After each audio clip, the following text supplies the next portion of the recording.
When I started the book, it started itself in Lower Manhattan, and I wasn't sure why, but I thought that it probably had something to do with the previous book, Pattern Recognition, having had 9/11 somewhere in its core.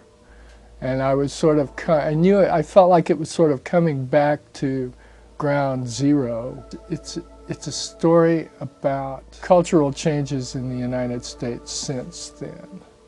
The book in which a couple really quite obscure figures managed to totally screw up the plans of a bunch of very established, very big-time war profiteers. I want the reader to enjoy figuring out what it is these guys he's watching are doing. If it works, that doesn't become clear until the last few pages of the book. One of the things that I describe in the book is people using iPod drives to transfer large amounts of information. They're smuggling information in iPod drives. The real flavor of real Spook Country is the flavor of rumor and of you heard it from a guy who heard it from a guy. The people Big Ed tells Hollis about, who claim to have seen what's inside the shipping container once on board a ship. We're not sure whether they really did or not.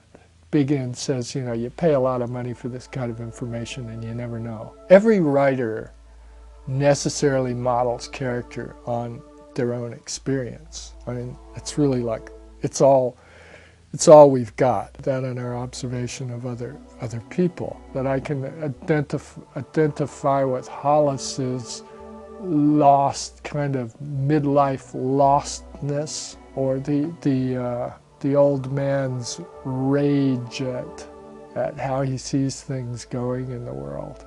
Like they're all, I think more of these characters are informed to some extent by who I am than I've previously been able to manage. There are elements of me in all of those characters, including the bullying fascist bad guy.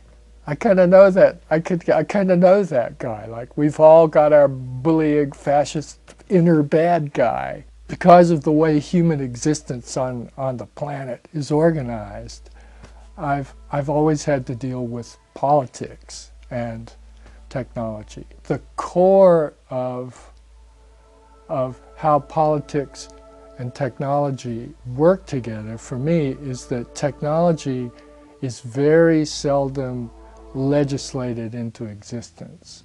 Technology will eventually take us to a point where something will change so much that beyond that point we won't be able to recognize any of it at all. And whatever is left of us, of our species beyond that point, looking back, won't recognize us as being the same species.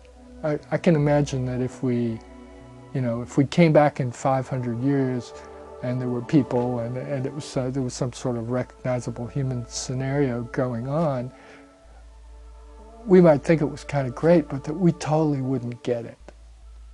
There's a certain percentage of my readership is able to be in touch now through my website and the fact that I blog. With this book, I was actually posting little bits of, with no explanation, little bits of the manuscript as I went along, and I thought of it as putting. It's kind of like putting pies out on the window ledge and seeing, like, will they take the pie. There was actually feedback that I had incorporated, and people would spot things that didn't work.